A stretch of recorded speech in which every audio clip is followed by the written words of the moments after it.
feel like no one wants me, and I hate the way I'm perceived, and I only have 2 real friends. Lately I'm a nervous wreck, cause I love people I don't like, and I hate every song I write, and I'm not cool and I'm not smart, and I can't even parallel park. All I did was try my best, it's the kind of thanks I get. I'm relentlessly absurd. They say these are the golden years, but I wish I could disappear. Ego crush is so severe. God, it's brutal out here. But I think maybe you and I can get through it together with the help of my new friend, Lillian. And my other new friend, you may already know her, Olivia Rodrigo.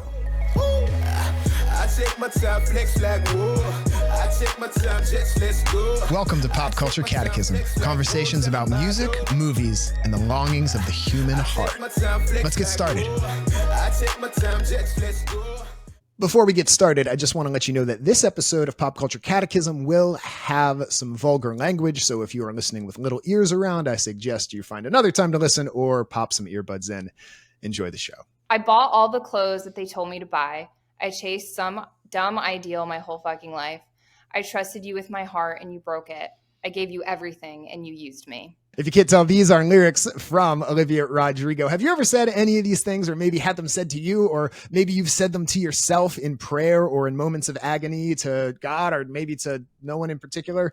Have you ever been furious with someone you love, with someone who said that they love you? And what about when we look at other people and all I see are the things that I lack? And looking at myself, I don't see much value.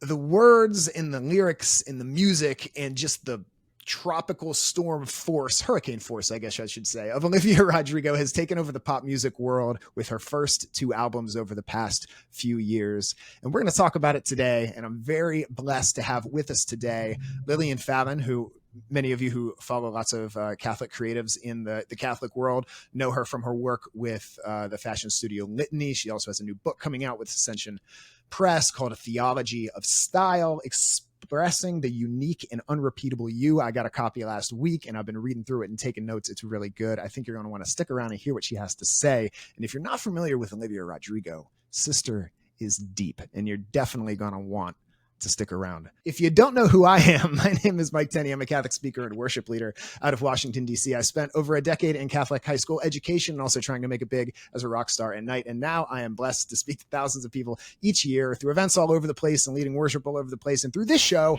Pop Culture Catechism. This is Pop Culture Catechism. It's the gospel according to pop music and movies, where we dive into the pop culture things that you are plugged into, so that then when we unplug and we take out our earbuds and go out in the real world, we can actually have a deeper sense of God's love. We can live in that love and share that love with a world that so desperately needs it.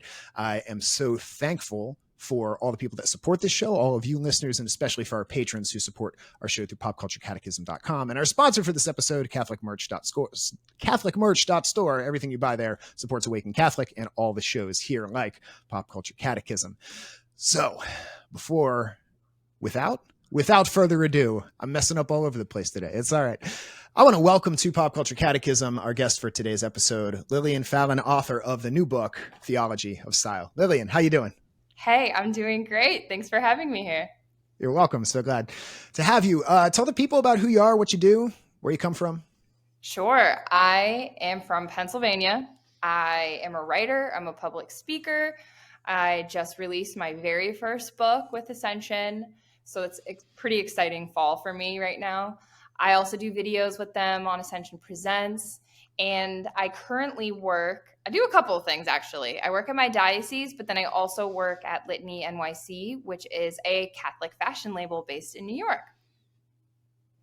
That's fantastic. Yeah, I've been aware of you for a while just because I try to follow interesting people that I find on Instagram. And I was like, a young Catholic person who's into style. And that's just not something you see every day, who's into fashion and so forth. So I've been following you for a while. And I was like, oh, now she's doing Ascension videos. And we've had some other, like Mari Pablo has been on the show. Tanner Colleen has been on the show. Stacey Sommer has been on the show. So we've had a bunch of Ascension alumni on here, Katie McGrady, et cetera. So I saw you starting to do that. I was like, okay, I gotta have her on at some point. And so I reached out when I saw that you had a book coming out and you wanted to do Olivia Rodrigo. And I was like, yes, I've been trying to do this episode for 2 years and I've had 2 guests cancel on me. And so it's happening like 2.5 years later that we're finally doing the episode. I'm really glad we're here. Anything else that people need to know about you before we dive into Miss Rodrigo? I guess I very much relate to Olivia Rodrigo. I am a single 31-year-old woman, but a lot of her lyrics just apply to the single female experience. So I think that it is important to state that, like, I am somebody who's out in the dating world. I'm in relationships, I'm out of relationships, and it's a crazy time. And so, yeah, I think that if anyone who's listening who's also in that state of life, this is definitely the episode for you. Yeah. All right.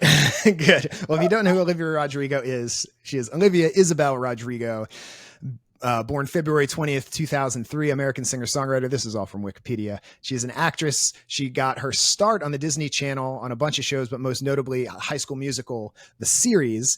And then in 2021, she like crushed the pop music world with her first single, Driver's License, which was this huge ballad, really good song. And then she had other songs come off that same album, that first album, Sour, Deja Vu, Good For You. And then she just put out her second album just a few weeks ago in fall of 2023 called Guts. And both albums are really, really good. She has 3 Grammys, 3 #1 singles, 2 #1 albums, 5 times multi-platinum, American Music Awards, Billboard Music Awards, MTV Video Music Awards. Time named her the 2021 Entertainer of the Year, and Billboard named her the Woman of the Year in 2022. So at a very young age, she's already crushing it, and I think she's going to be a big name in the music industry for a long, long time. So before we get into some of the themes of her lyrics, Lillian, what do you love about her artistically? Like, what draws you to her music? She's just so honest and vulnerable. It's crazy looking at this list of all of her accomplishments, but then all of her music is about how she feels not good enough and how she feels like she doesn't compare. And she's at the top of her game, but she still has this deep wound. And she's just so exquisite with how she expresses that and relatably shares it. It's very similar to Taylor Swift. And I almost, for me, feel like she's more relatable to me than even Taylor Swift, because her journey of self-worth is just, it's just out there. And then and just musically, stylistically, I love how she has this, 90s punk vibe, very like Gwen Stefani, Alanis Morissette, where again, it is that like angry, I'm insecure and I'm angry. But then also that dose of just vulnerability where it's like kind of poking fun at herself at the same time. And that's very like a 90s punk vibe where they like make fun of themselves, but it's self-deprecating. It's very self-deprecating, but still painfully honest. So I really appreciate that about her. I saw this meme though that was like, this is how listening to Olivia Rodrigo feels. And it's Jamie Lee Curtis from Freaky Friday dressed up in like a punk costume. And it like, as a 31-year-old, I feel like this like old person who's like, yeah, rock on. Listening to this 19-year-old. Well, imagine how I feel as a 40-year-old man. and I'm like, good for you, you're the cap. I'm rocking out to it. So same way. Yeah, I love all the 90s stuff. Like I was in high school in the late 90s, and so I was in it in the grunge era. Alanis Morissette, I remember when Jagged Little Pill came out, and my brothers got it on cassette, and we played the rails off it. It was so good. And yeah, it definitely reminds me of Gwen Stefani and Alanis Morissette. And I feel like she's resurfaced at a time where rock music has kind of disappeared for a while. The last we haven't had huge rock bands like come out of the woodwork, maybe like AJR or something like that. But I think like Fun was the last big rock band we had like really like top the charts. You know, it's been a little while, and so she's capturing this 90s nostalgia, comes back stronger than a 90s trend, as Taylor would say. And I think there's a little bit of Adele in there. There's definitely a lot of Alanis Morissette in there. I hear echoes of like Garbage and Hole and Liz Phair from the 90s. And also more modern singers, definitely Taylor Swift. But it's like if you put Taylor Swift and Hayley Williams from Paramore and Billie Eilish in a blender, like you'd get Olivia Rodrigo, because at times when she's real soft, she sounds like Billie, and then times when she's real loud, she sounds like Hayley. But then the lyrics kind of sound like Taylor. It's so true. Yes, yeah, but the lyrics aren't so focused on just relationships, which I feel like Taylor did for like 5 albums. You know. Yeah. So it's a little more introspective. It's most about of the her time, relationship with herself at the end of the day. Yeah. Very much so. Yeah, absolutely. So, and there's parts on it, especially the second album. The producer is a guy named Dan Nigro, who I didn't know before he did stuff with Olivia Rodrigo, but he's just incredible. And like, I'm hearing elements of like The Cure and Rage Against the Machine and Smashing Pumpkins. You know, these albums I listened to that I stole from my brother's CD collections, you know, when I was in middle school, and similar sounds and the guitars and everything are showing up in these tracks. So if you're an old guy like me and you grew up in the 90s listening to those bands, I think you should give this a listen, because it's really good. Yeah, and like you said, the lyrics is really good. She's got a great voice. Even some of the chord progressions are not like your typical pop chord progression. Sorry, this is the music nerd in me, but she's got like a lot of minor 4 chords. It's like the same progression as Creep is in Vampire, her new single. Yeah. So there's a lot of like unorthodox chord progressions, which are really cool. No, totally agree. And like her, when she released the Bad Idea, right? What is it? Bad Idea, right? That's what it's called. Yeah. A lot of people were like, wait, what? Because it sounds strange. And a lot of people were like, I don't know if I can get on board with this, but it is that 90s imperfect sound, which we've lost a lot in recent years because everything's so polished and overproduced. Yes, auto-tuned. Yep. And it has this like kind of like inharmonious raw sound, which really complements the rawness of her lyrics. Yeah, and if you watch live videos, she's got an awesome band. It's mostly female, and they just like have harmonies, and it's really good. And I find, especially on the second album, there's this juxtaposition in the music of like pretty and ugly. Of like she's singing with like perfect technique, and then she's just like screaming right after that. You know, there's. You know, it's and even in, I feel like her personal style, which I'm sure we'll talk about as we get into it, but like her first album is called Sour, and she's like beautiful and all dressed up and her hair's all done as professional makeup and everything, and she's just got her tongue out like blah, with like stuff plastered all over her face. So I feel like there's definitely this juxtaposition of like pretty and ugly and kind of like the exterior facade and like what's going on inside. And anyway, it works for me. I love it. I think it's really good. Agreed. Anything you would say that you don't really love about her artistically?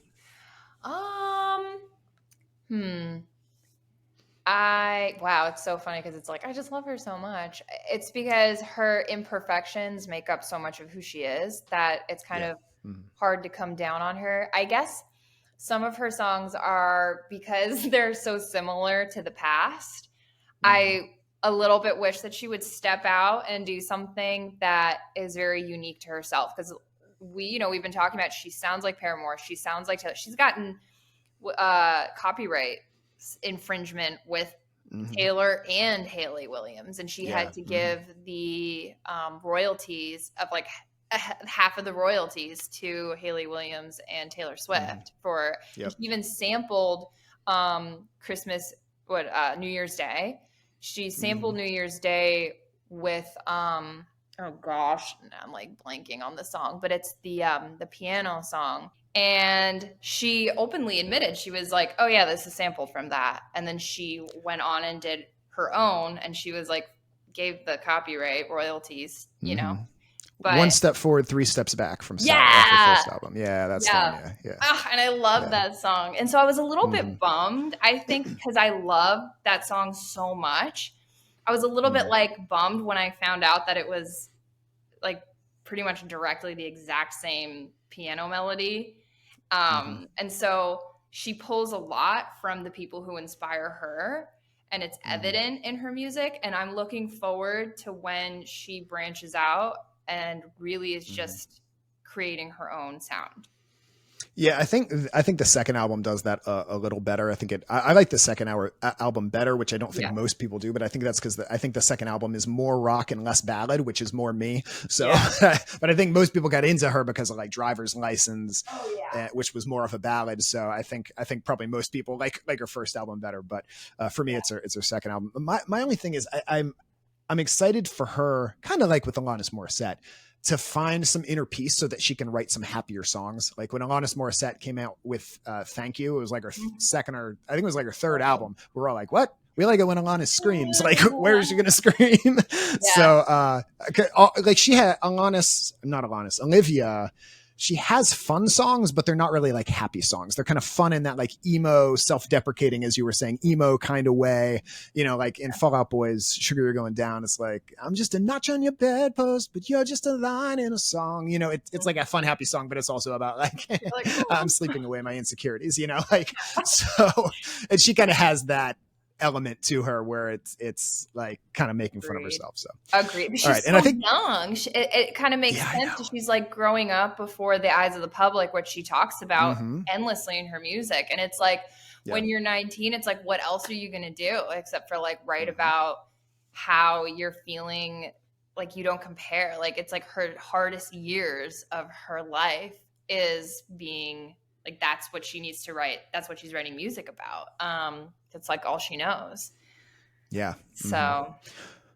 All right. Well, let's dive into some of the themes. And the first theme I want to talk about specifically with you, Lillian, because your thing is fashion and style. I want to pick your brain on some of these songs because in several of her songs, she talks about how like hurtful it has been for her growing up in this American culture that is so obsessed with image, especially of women in their self-image, of being objectified, of having to look a certain way, hair, makeup, clothes, Instagram. And she has songs like Jealousy, Jealousy on her new album, Pretty Isn't Pretty, in Teenage Dream, and so All American Bitch. And so many of her songs, she just talks about like what is expected of a woman in this society and how much pressure is put on them in their appearance. So I want to talk some about these songs, and I want to start with Jealousy, Jealousy off of Guts, her first album. And I want to read some of the lyrics here. I kind of want to throw my phone across the room because all I see are girls too good to be true with paper white teeth and perfect bodies. I wish I didn't care. I know their beauty is not my lack, but it feels that weight is on my back and I can't let it go. Comparison is killing me slowly. I think too much about kids who don't know me. I'm so sick of myself. I'd rather be anyone else. My jealousy has started following me. I see everyone getting all the things I want and I'm happy for them, but then again, I'm not. Just cool vintage clothes and vacation photos. I can't stand it. God, I sound crazy. Their win is not my loss, but I can't help getting caught up in it all. All your friends are so cool. You go out every night in your daddy's nice car. You're living the life. Got a pretty face, a pretty boyfriend too. I want to be you so bad and I don't even know you. So happier, prettier, jealousy, jealousy. All I see is what I should be. I'm losing it. All I get is jealousy, jealousy. So there's a lot there. I read pretty much the whole song, but as someone in the fashion industry who has thought a lot about fashion and style enough to like write a whole book on it, and obviously thinks it's like a good, beautiful thing that God has given us. Like, I don't know. What do you think when you hear a song like this? Yeah. Well, first of all, I think it's relatable. She has this way of being self-reflective while at the same time feeling the problem still. Like she says, I know their beauty's not my lack. I know that their win is not my loss, but I still feel this way. I think that there's a lot of both and in our human experience where it's like, I know, and that's the distance between a girl's mind and heart, or like the distance between her mind and her self-esteem, which is a long way. And I think that my journey in my teenage years, 20s, has been that I know that God has given me like immeasurable worth. I know that my value doesn't come from how I look.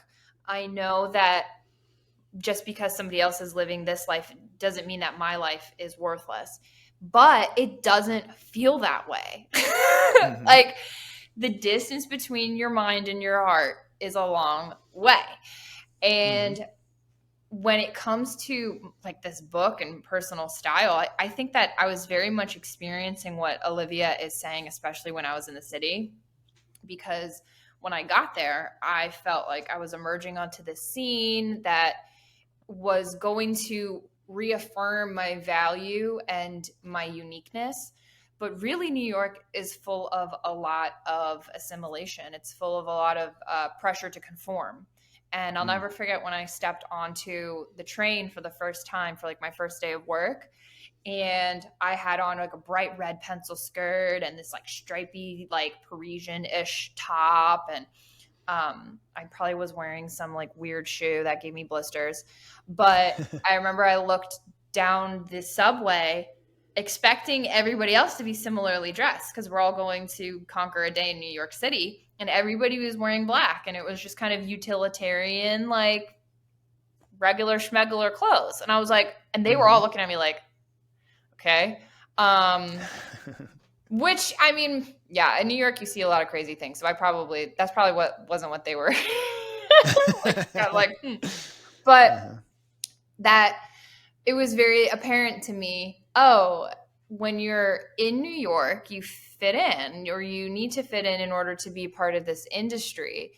And so I thought that in order to be like the cool, classy women who are traipsing across the street, waving, hailing down cabs, I felt like, then I need to look like them in order to be them. Like, dress for the job you want. And so I went to Zara, and I would like spend my paychecks at Zara, which is the trendiest store possible. And I eventually just had a wardrobe full of clothes that looked like everybody else. And my self-esteem and my identity was just totally diminished. There was this point in my life where I walked past a window that was reflective, and I couldn't find myself in the reflection. And I stood there for a while being like, where am I? And people are going by, and I couldn't find myself. And that was when I knew, okay, I have lost myself to this scene. And simultaneously, at the same time that I was trying to fit in so much and have affirmation from the fashion industry, my faith life wasn't thriving. And really it ties into her next song, which was Pretty Isn't Pretty. And she talks about when it's not enough, like, what do you do? Because for me in New York, nothing was enough. I could be living the coolest life, but I always wanted something more. I would lay in bed at night thinking about all the things I wanted. I would lay in bed thinking about, well, if I was prettier, if I was skinnier, if I was richer, I would then be happier. But what Olivia really gets to in Pretty Isn't Pretty is that it's never enough. There's always something more. You can win the battle, but you'll never win the war. You fix the things you hated, and you'd still feel so insecure. And I try to ignore it, but it's everything I see. It's in the poster on the wall, it's in these shitty magazines. It's in my phone, it's in my head, it's in the boys I bring to bed. It's all around, it's all the time. Don't know why I even try. When pretty isn't pretty enough, what do you do?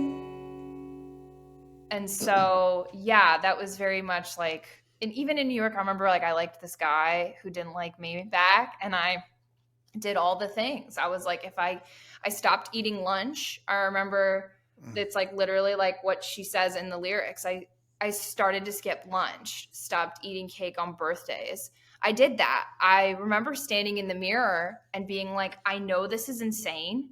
I know that this is unhealthy to stop eating for a guy, but I'm still going to do it if it's going to get me him.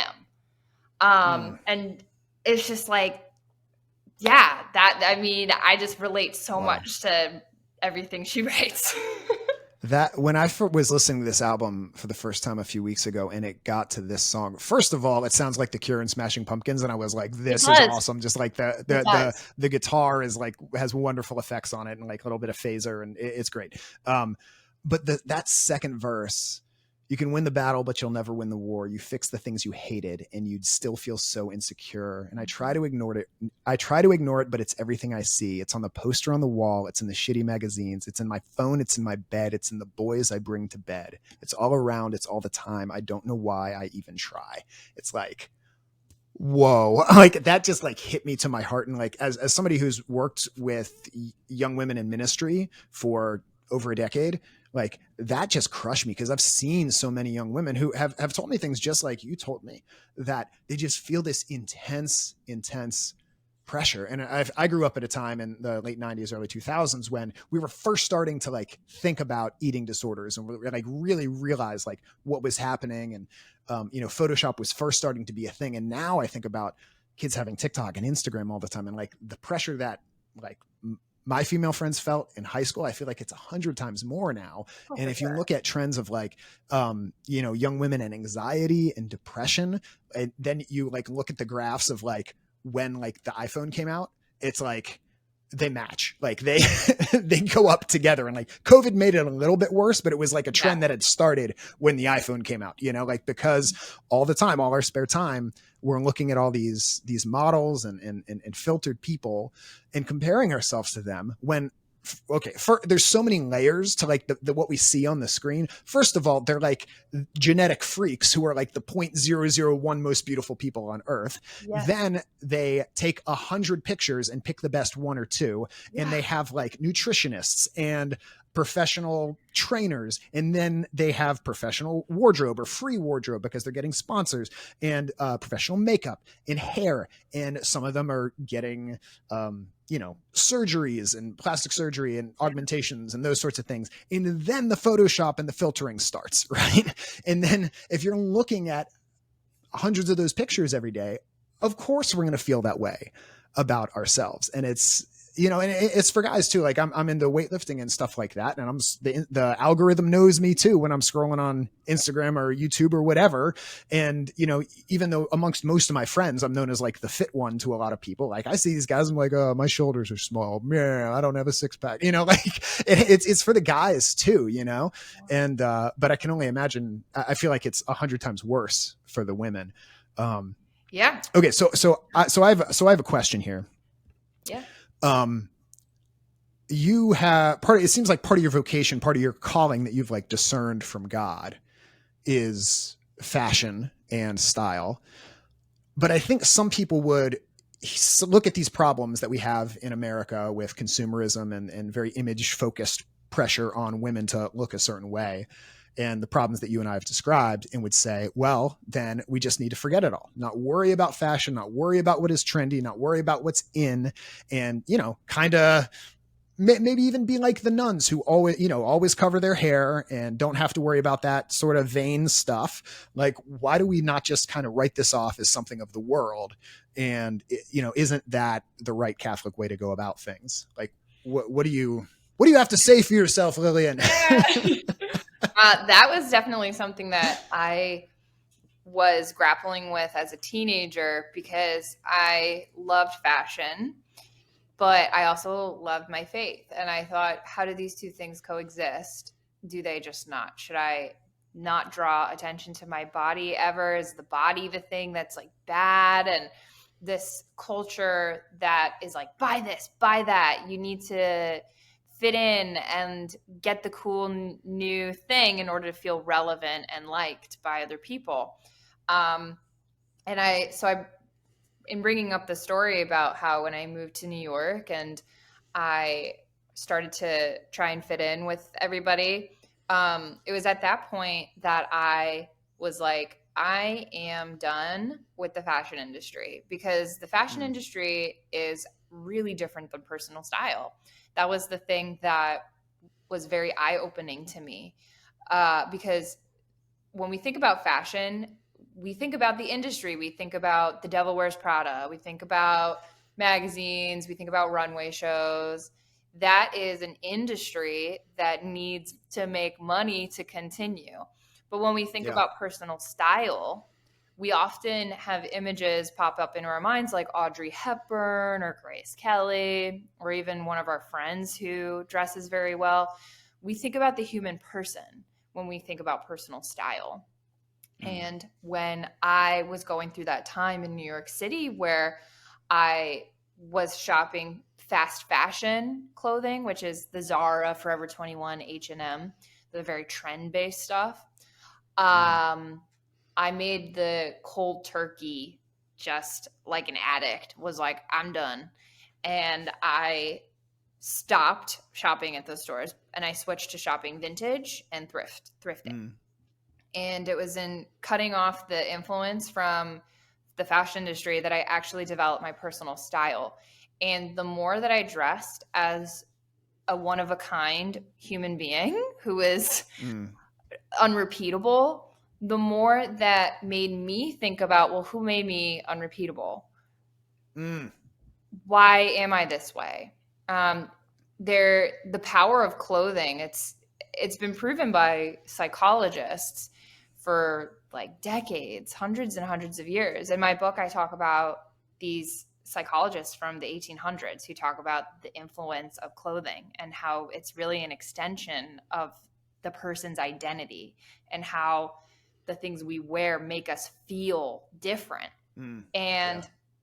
So when I started dressing in this way that was to emphasize the fact that I'm one of a kind and unrepeatable, the more I started to see myself through God's eyes, that I was one of a kind and unrepeatable.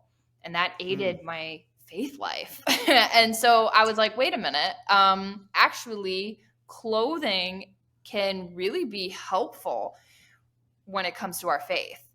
And then I dove into theology of the body and wrote a book about it.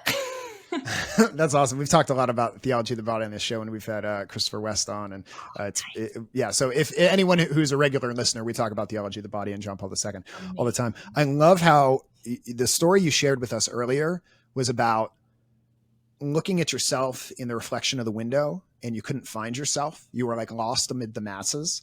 And then once you kind of broke out of that, both with your exterior and in your interior, you discovered a deeper sense of your unrepeatability, like your unique you.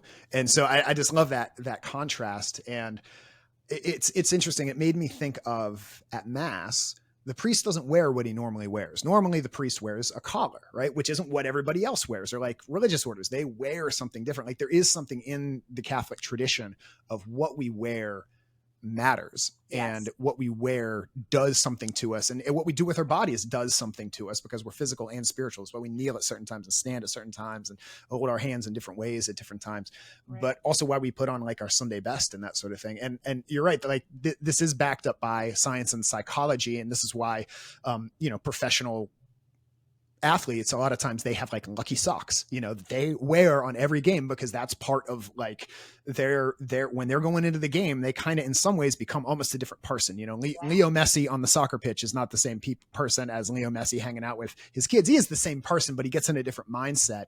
And I kind of do the same thing. Like when I have to go on stage for a big event that I'm kind of nervous about, it's like I dress a certain way. I like, if it's a big event, I like get a haircut, like I wear different underwear, and it really does help, that might be TMI, but even before coming down here, I'm just like in my basement right now where I have my studio, and like I brush my teeth. Why did I brush my teeth? Like you can't, through Zoom, you can't smell my breath or whatever, but I knew it would help me to like brush my teeth and be like, you know what?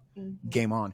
When I was in a secular band, probably about 10 years ago, our lead singer was female, and we'd be driving to gigs together, and the back of my car is like stacked to the ceiling with guitars and speakers. She would do her makeup in the car, and like the mirror in the passenger side, and I'd be like, why didn't you do that before we left? And she'd be like, no, this is like part of my thing that I do. It's like on the way to the gig, I do my makeup in the car. It's like putting on my game face, and so I think if we can do that as in a spirit that you described, is this is not me living up to other people's expectations. This is like me putting on display who I am.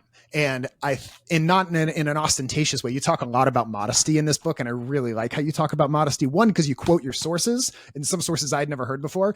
And two, because you're really nuanced, and it's not just like, women, wear a potato sack, or you're going to hell for tempting the men. So I really like your section on modesty. And there was like the first thing I went to, I was like, all right, can I have this girl on my show? I got to see what she says about modesty and see if she's crazy. I was like, oh, this is actually really good. I'm excited to have her on. That's awesome. Really well nuanced. So kudos on that. Appreciate that. Anyway, so that's just anyway. Sorry. Yeah. Well, I was just going to add to what you're saying is that we are body and soul. Like, it's backed up psychologically, but it's also backed up theologically. And that is because St. John Paul II says that the body and only the body can make visible the invisible, the spiritual and the divine. Our bodies manifest our souls. The bodies make visible the invisible. We communicate the internal reality of our personhood through the material. And oh my gosh, like, what a cool opportunity then to use clothing as a way to further communicate and make visible the internal and invisible beauty of our souls. So when I took that class in theology, when I took theology of the body, I was like, whoa, wait a minute. This isn't this thing where my fashion interest is over here and my Catholicness is over here.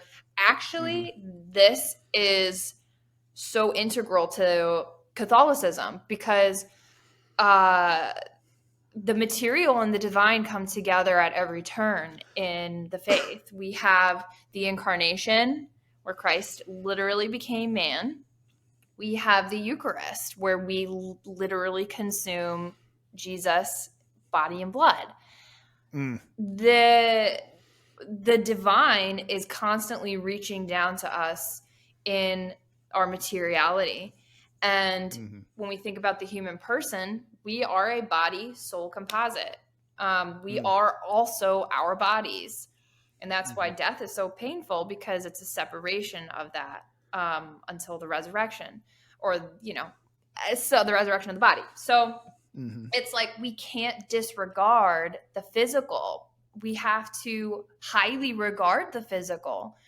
And so when it comes to the things that we wear, it can be this opportunity to reaffirm to ourselves how we were made, that we have bodies of infinite dignity, and to pay reverence to our bodies, but also to make visible that the beauty of our souls. And the more that we do that, when we see ourselves as somebody who's been chosen from eternity and called and identified by name by God, the more that we see ourselves how God sees us. And that's what I want for Olivia Rodrigo. Yes, absolutely. So a couple things that made me think of, and then I want to get back to Olivia, is you were talking about in the sacraments. The sacraments are these physical signs and actions that make present the spiritual. Yeah. You were talking about the Eucharist, but it made me think of is during baptism, after the baby or the person is baptized, we can literally put a white garment on them, and we say, put on Christ. You have put on the new Christ. And the same thing, like at your first communion, traditionally you wear something white. Girls wear the dress, boys wear the suit. At a wedding, you wear certain things. Yeah. A lot of times at confirmations, they have people wear like red robes to symbolize the Holy Spirit. And so we absolutely in Catholicism use vesture. We use, putting on certain vestments and certain outfits for the liturgical to symbolize season. Certain things. Like, we dress up our churches to step into the liturgical season, and there's an integration of the physical with the spiritual reality. So why not, as lay people, integrate our faith with how we physically interact throughout the day? Yeah. And even a lot of people wear scapulars. They're like those little, like, if you don't know what a scapular is, listeners, it's like the little like cloth, little square cloth that Catholics sometimes wear on their neck, and one's on the back and one's on the front. And that comes from the the Middle Ages, and it used to be like full hoods that people would wear, and they like wear different color ones depending on like their spirituality or their devotion, and they would like take on certain promises that they would do as like spiritual devotions. And so that has a rich tradition in the Catholic faith. I was also thinking of the stole, which is kind of like the scarf looking thing that the priest wears when he is doing confession, just to like symbolize like, all right, I'm here not just as me, I'm here as like Christ's ears to hear and to offer forgiveness. So yeah, the more I think about this, the deeper the theology of style and fashion goes for me. Where I wanted to go from here was, you were talking about that idea of never being enough and feeling like it's never enough. There's this line from her song Ballad of a Homeschool Girl. Interesting that she, Billie Eilish, Taylor Swift, and Hayley Williams all homeschooled at some point, probably because they were like young starlets. But she says in that song, I hate all my clothes. I feel like my skin doesn't fit right over my bones. And I feel like, I feel like some people could take this whole idea of your fashion and your style helping you like kind of figure out your unrepeatability. I feel like some people kind of get it wrong, where they think, oh, if I dye my hair blue and I dress up as goth, then I'm going to understand my identity, or, if I dye my hair blonde, or, or shave my head, or grow a tattoo, or get a tattoo, or grow a goatee or something like that. Like, I think some people, because they are so lost in their identity of who you are. And something that you shared earlier is, you said, I knew that I was loved by God, but I had a hard time getting down here to my heart, to like my self-esteem. I feel like there's a lot of people out there, maybe most people out there, they don't even know. They haven't even heard that message and internalized it yet. So like for a lot of us, it's a struggle of like, I know this, but I don't feel it. But a lot of people, the struggle is like, no, I really have to be prettier and then I'll be happy. I really have to be funnier and then I'll be happy. I really have to like make more money and then I'll be happy. Whereas like, that's the first hurdle. You got to get past there. And then it's the second hurdle of internalizing that, so that even if you know it, you're not chasing it from this emotional insecurity, because it is never enough. Never on enough. Her first album, she has this whole song about good enough. She says, all I ever wanted was to be enough for you. And I'm like, sweetie, you're never going to be enough for him. He's never going to be enough for you, because only God can satisfy. And if you try to put all that on a person and make them your God, you're going to break yourself and break them and break the relationship. It's just nothing, no hook can hold that weight that only God can hold. Right. And so as much as we appreciate fashion or music or another person, if we're going to view it correctly, and if we're not going to break and ruin the good thing that God has given us, we got to view it in context of God. I heard someone describe it one time of like, imagine you're walking along and on the ground, you see this beautiful piece of colored glass and you're like, oh my gosh, this is beautiful. And somebody's like, hey, look up there. And like, no, look at this. Did everyone see what I got? And meanwhile, above you is a beautiful stained glass window, like rose window, and it's like, that is how we are as like fallen people that live in a sinful world, is we have lost the context in the vision of like, oh, I love this music. Oh, I love the way I look there. Oh, I love this person. That is a reflection of the beauty of God. And until we can reorient ourselves and see the full picture of the rose window, like we're going to end up obsessed with this little broken piece of a beautiful thing and be like, whoa, this is awesome. It's like you're drinking out of a puddle just because you're thirsty. Meanwhile, the oasis, is like right there ready for us. So I feel like if we don't get that right, we're just going to pour ourselves into these things that are never enough. Well, they can never satisfy. It's looking for external things to validate us. And that's what like so many of our wounds come from, is looking for the attention from the boy to make us feel like we have worth and value. It's the outfit the outfit has value, and then osmosis make me have value. Really, it's like, no, you have unchanging value no matter what. You can't add or take away from it. It's just intrinsic to who you are. And if you start searching and betraying yourself so that betraying yourself so that you can believe that you have value and worth by all these outside things. And I think that when I talk about personal style, and it really should be something that comes from within. Of course, there's inspiration and we can see things and be like, wow, I really love that. And I feel like that does reflect an internal beauty within me. But sometimes we think that by putting that thing on, that it will give us that value. And when we go shopping, it should be like you're not putting on a costume. And I think that sometimes when we see like goth or we see heavy trendiness, like everybody's dyeing their hair different colors, which sometimes is like super cool and fun, like have fun. Like it's not so serious as we think it is. But again, it's that like, it's this thing will then make me have an identity rather than my identity informs what I'm wearing. So, and I mean, that's kind of just in our lives. And I see that so much in Olivia's music, where she's looking for all these outside things to affirm her value. And she's just constantly finding that it's not enough. It's not enough. And she's still empty. And that's how we all feel when we go to the world and we go to attention from others and affirmation from the world instead of affirmation from God. We will always feel empty and like it's not enough, because it's never enough. Man, I kind of feel a little personally attacked by that last little sermon there. That's like my essential spiritual struggle. Like, please like me. Please like, it's a little brother in me, you know, it's like, I want attention. Oh, everyone, are you paying attention to me? I'm such a people pleaser. I mean, that's why we can talk about this. But see, look, we're both Olivia Rodrigo, and that's why we like this so much, is because she sees herself and she's explaining this experience that we both have, where we want people to like us. We want, we want to be affirmed by the people that we also like. So we are all Olivia. Yeah, she's just writing really good music about it. You read some of these lyrics from Pretty Isn't Pretty at the very beginning of the episode, but I want to read them again and read the next part.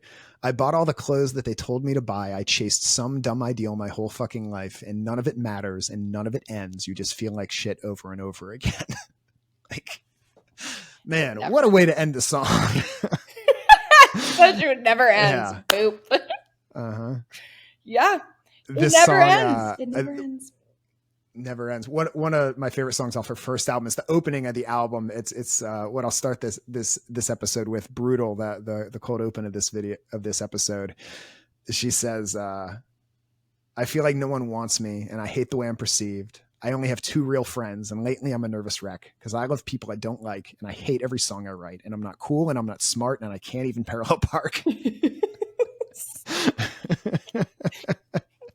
All I did was try my best. This the kind of thanks I get. They say these are the golden years, but I wish I could disappear.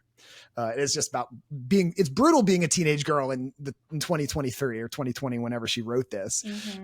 And it's interesting why. I think one reason that people are so insecure is like social media and being observed all the time. And at the end of one of her songs, like kind of as the music's fading out, you hear like some people talking kind of like overheard in the studio, and it's like, is this recording? Of course it is. And it's like at any given point in your life, you could be being recorded because a friend could be putting you on TikTok, and I think that does something to us psychologically. It used to be when you went to a concert, maybe you took a few pictures because you had one of those like wind up cameras, or you brought your camera, your one friend who was really into photography. But now it's like half the show, we've all got our cell phones out. I remember I got to see Pope Francis in 2014 when he came to the United States. And I remember as he was driving by, I was like, I'm not going to record anything. I'm just going to like take this moment in. And I'm like, so glad that I did, even though I don't have any pictures of him like driving by. Instead of a blurry picture of the Pope mobile as it zipped by. I got to just like look at it and experience it. And so many of us, we experience we experience life always wondering like, how can I capture this? Or how is this going to be captured if I'm being observed right now? And it's so subconscious. Yeah. And so I think that adds a real insecurity of, instead of just being in the present, being in the moment, being with my friends, I'm thinking, how is this going to look on Instagram? Right. Can I get a profile picture out of this? Yeah. We're always looking at ourselves from the third person. Like we're always on the outside looking in, which is so bad. Like, and I think especially as women, we're also very aware of that. Like we're always thinking like, how am I looking as I'm doing this thing? We're rarely ever just interacting in the world genuinely because we're always thinking, how is this other person seeing me? And then with the introduction of phones, it's like, oh, well, now I know.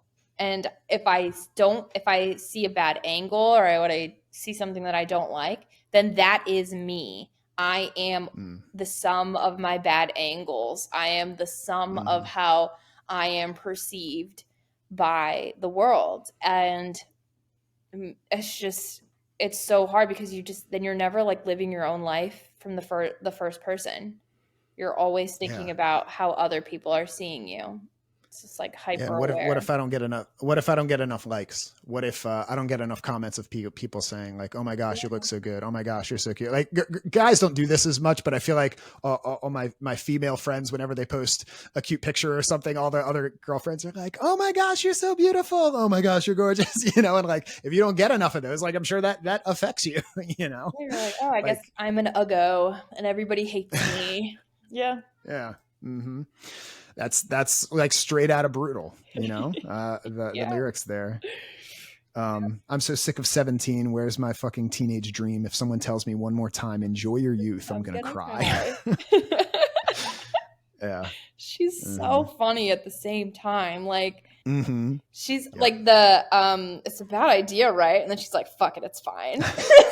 It's like, I played that song for my wife the other night. I was like, listen to this song and just watch the lyrics, and she was cracking up. That song is so good. She's a very humorous. My wife just handed the phone back and she was like, "Yep, that's how it happens." It's fine, whatever. The compulsion for affirmation is so real. Yeah, talk about like a good understanding of human nature and like the brokenness of the human soul is like, we want that, it's good to want to be desired. It's good to like consider other people's feelings and consider their perspective on yourself. Like somebody who doesn't ever think about what other people think about them, we call them sociopaths, right? Like that's not good either. So like it is a good thing to consider other people's perspective on you. But because of our brokenness and original sin, or the fancy theological word I would teach my students is concupiscence, we want what's bad for us. St. Paul says in Romans, I hate the thing that I do, but I do it anyway. Why do I do the thing that I hate? And I see that all through her lyrics of like, this is a bad idea, right? Of like, whatever, it's fine. He's only a friend. Biggest lie I ever said. Yeah. Oh my gosh. I mean, I tripped and fell into his bed. I wonder what your thoughts are on the song that's on the radio. Oh, I love it and I hate it at the same time. You and I drink the That's like literally what St. Paul said. Like, I love it and I hate it at the same time. I'm going to do it anyway. Like, exactly. C.S. Lewis says in the Screw Tape Letters, which if you've never read it, listeners, is it's like letters imagined from a like demon who's trying to tempt human souls. And it's like a master veteran demon teaching like a youngster rookie demon how to tempt people. And he's like, look, here's our goal is like all these desires and passions these humans have, they're really good things. Like the things they enjoy, their bodies are good, but we want to ruin them. And so we make them addicted to it. So they hate it, but they can't stop. So they don't even enjoy the thing, but they can't get rid of it either. And then you've ruined it for them. And that's our goal. And it's like, oh my gosh, like, yeah, that totally happens. Like the more obsessed I get with something, like I can't even enjoy it anymore. That's in one of her songs too. I forget which one, but she talks about like, I ruin everything that I ruin everything that I love. Like I love music and I made a career out of it. And now it's driving me crazy. I love this boy and I poured my heart into him. And then is like, he broke my heart and betrayed me, So, when we obsess about the things and make it the idol, then when we don't see it in the vision, the context of the rose window, it get all messed up. So, Mm-hmm. Yeah, if you haven't listened to Bad Idea Right, it's like it's so good. Romans 7:15, here it is. What I do not understand, for I do not do what I want, but I do what I hate. And we talk about in the Catholic tradition these 7 deadly sins, and one of them is sloth, which a lot of people think is just like being lazy, and that's part of it.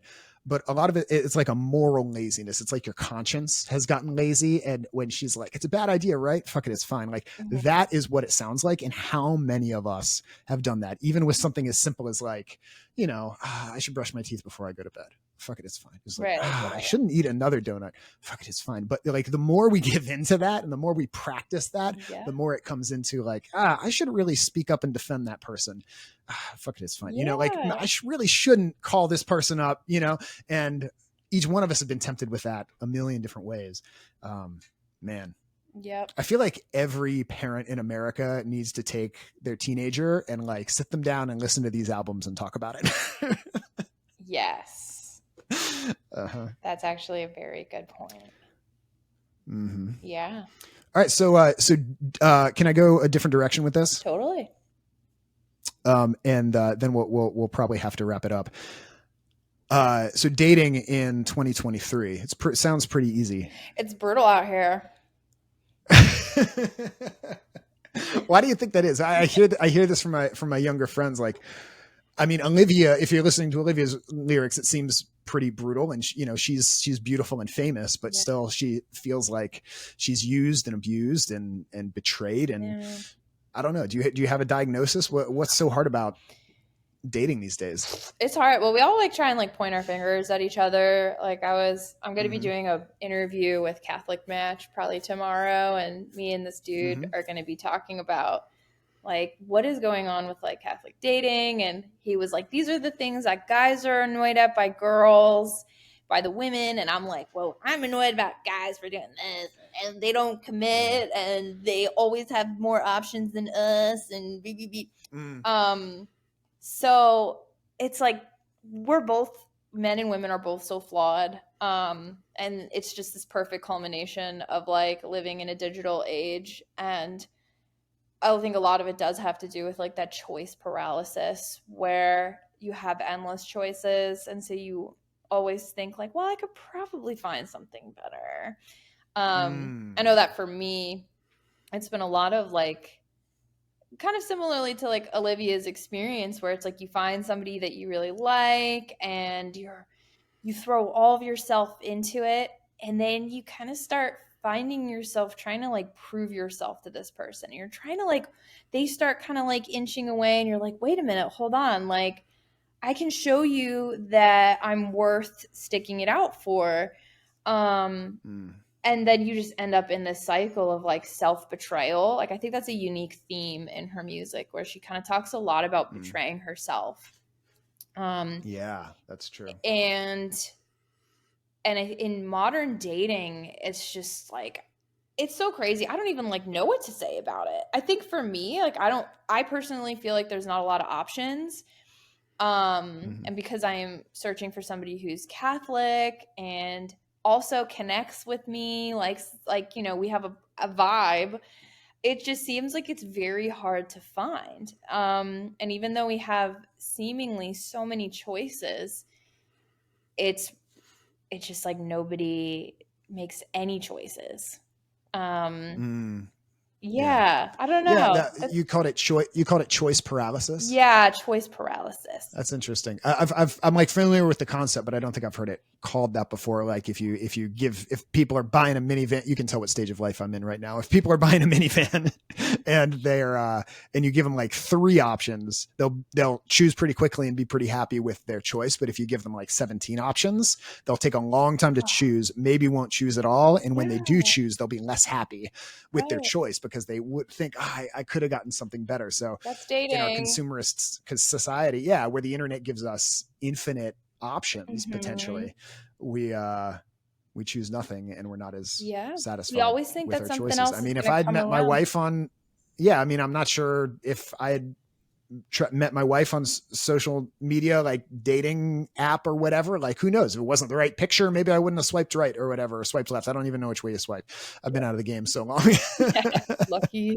But yeah. So who knows how things would have gone? Would I have been like, oh, this next girl in the queue, is into soccer and I'm into soccer, and then I would have missed out on like the love of my life. So like, who knows? Even in situations where you're like, oh, this is so perfect. Like we get along. We are both attracted to each other. We both want the same things. It's like anything can be a reason to not pursue it. And I think these days, we're more likely to throw in the towel and just be like, no. We want a lot of convenience and we want things to be absolutely perfect. And we don't want to have to make sacrifices in relationships to better ourselves. And what I've found in a lot of dating is that as soon as something is hard, people want to back out. Yeah. Well, and John Paul II in one of his writings, I think it might be in Love and Responsibility, which is a book he wrote about relationships and romance and sex and so forth before he was Pope. But he says, there's the falling in love type of passionate love that happens right away. But the real love of like sacrifice that like maintains a relationship, that doesn't begin until like your first fight, until your first hardship, until your first challenge. That's when the real love begins. Yeah. And so it's not love at first attraction. It's love at first challenge, really. Is what it is. Which I think is really beautiful.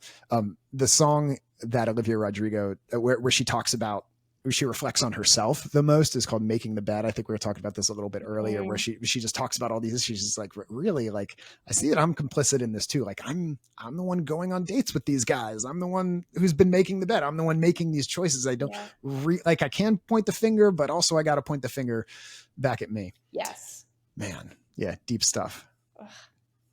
All right. Well, we need to bring this in for a landing here. Is there anything else that we need to tell our lovely listeners about Miss Rodrigo before we leave? There's so much more. I feel like we could do 3 more episodes on the themes. I know. But is there anything you just feel like you have to say? I think look, as you're listening to her lyrics and relating to her pain, don't just stop at the, like this is also me too. And like dating sucks. The world sucks. Guys suck. Really ask yourself, well, like, what am I really searching for here? Like, don't just stop at the music. Don't just stop at the relatability and just kind of shrug your shoulders and be like, yep, it sucks. Really think about like, what is my heart searching for? What is the void within me? And how am I trying to fill that void with all the things that are making me feel like I relate to Olivia? And where will I actually find fulfillment in the places that Olivia is searching, where she's searching for? So like do the rest of the work that she's setting it up and she's being like, hey, this is what I'm feeling. We all relate to it. We get it. But like go the extra mile and do the work. Don't just stop at the it's like she's showing you where like the disease is or where the broken bone is. And one's like, all right, now you got to do the work. And I feel like it's kind of like the laments in the Bible, the Psalms that are like all depressing, like, God, why have you abandoned me? Which is the one that Jesus says on the cross. Yeah. Like it doesn't stop there. You don't stop with that. You continue with that. I really like that. I think my final closing thought on this would be just that idea that you brought up earlier, the idea that nothing except God is ever really enough. Like, is my wife enough for me? Yes, she's a great wife, but like ultimately only God is enough for me. Like, are my friends enough? Yeah, I love my friends.